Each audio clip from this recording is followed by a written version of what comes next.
programs do you use to make your sound effects? Sound effects, I used to use it when I started like 2 years ago, 3 years ago. I used a lot of royalty-free stuff.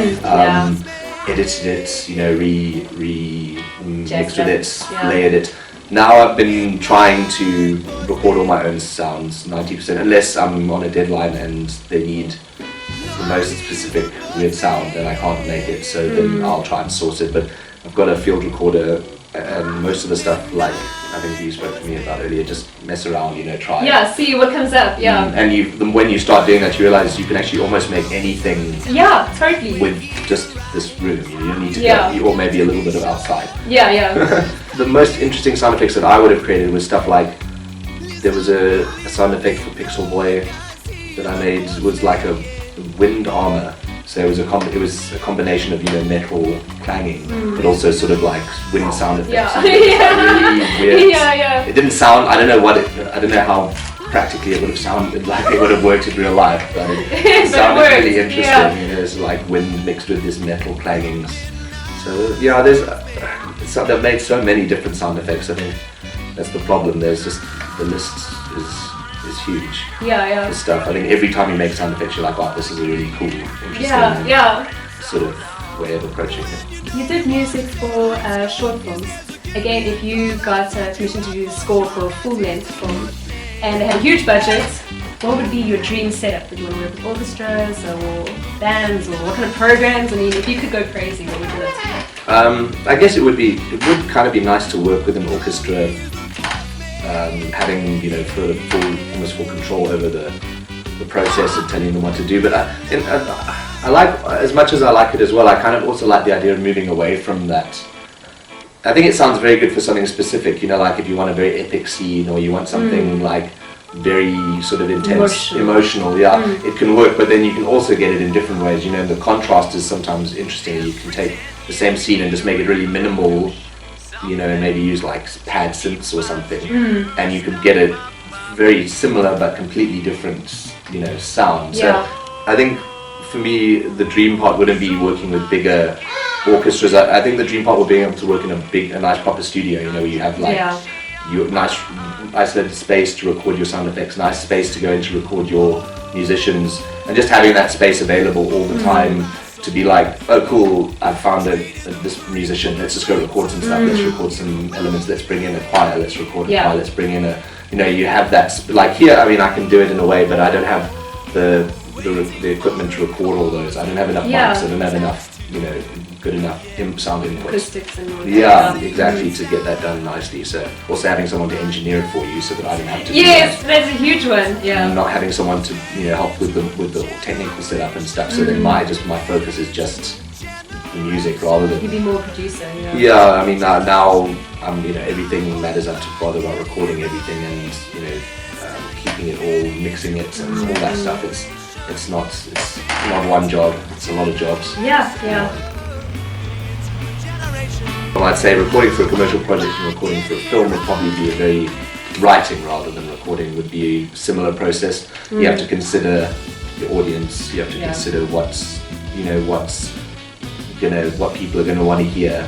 Whereas recording for yourself, you kind of writing music for yourself is just, you can do whatever you want, which is really nice sometimes. Yes, freedom of expression just Yeah, you know, you don't have to worry about these lyrics fine, or are they, you know, to this or to that, or do I need more choruses? Well, I've composed a solo song, now you get to wait to see if the client's happy. Yeah, exactly. I think that is the difference, is freedom, is artistic freedom. I used to, with my other band, with Bridge Poetry, I used to sort of, as much as I wrote what I wanted to write, I would tailor it to be like, cool, we need to have parts for people to sing along with, we need to have elements in it that people can dance to, those kind of things. Whereas with Mad God, I don't think about any of that stuff. It's more just what I want to play, whatever I want to write, put it down, and that's it.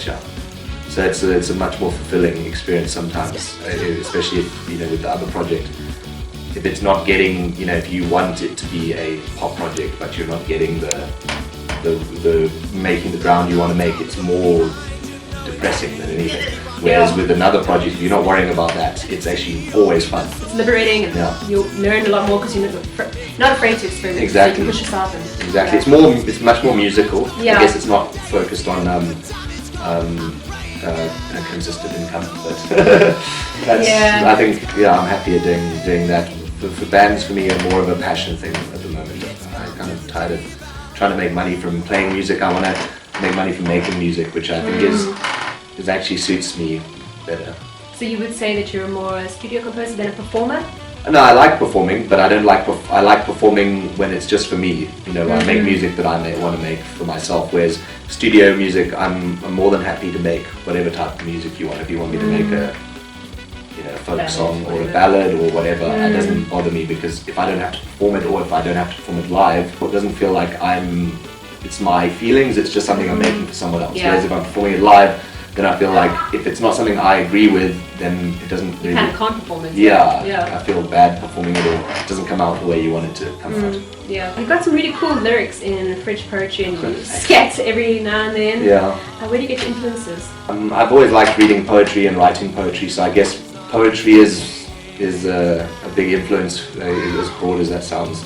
I like, reading poetry. I've always liked that kind of stuff. So I like being abstract, but tying it to something real, so that people can draw whatever. It's like a very general yet specific situation, so people can draw whatever they want out of that situation. But to me, it means something specific, but the wording is not specific. So Yeah, people always relate to it in different ways. yes, and that Yeah. I think that's very important.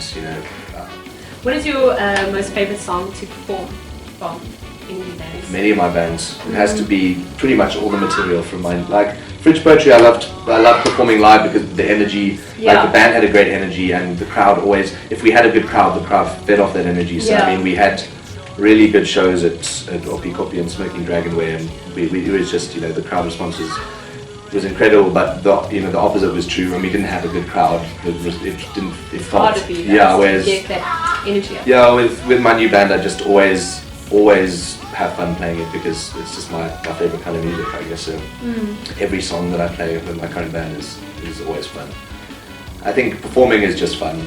It's that thing when you're performing regularly and you don't always have a crowd, it takes a bit away from performing. Whereas funnily enough, now with my current band, if we don't have a crowd, it doesn't make a difference to me. Now is that Mad God? Yeah, or with Mad Tiger? God. With Tiger, Yeah. Tiger as well, I guess we do it, it's a very musical project, so we're not doing it to get a certain crowd response. We're doing it because we're making some quite weird, at times, music, and we're experimenting with weird sounds and weird feelings and weird lyrical topics. It's not a rock pop project. We kind of call it experimental, even though it does have the drums are there and the bass is there. It's not like crazy jazz all over the place.